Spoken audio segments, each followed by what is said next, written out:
এই সবাই সবার মালা রেডি রাখ।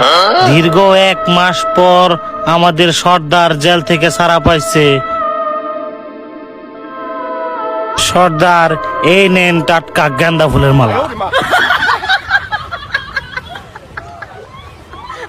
কটা ছাড়া পাইছে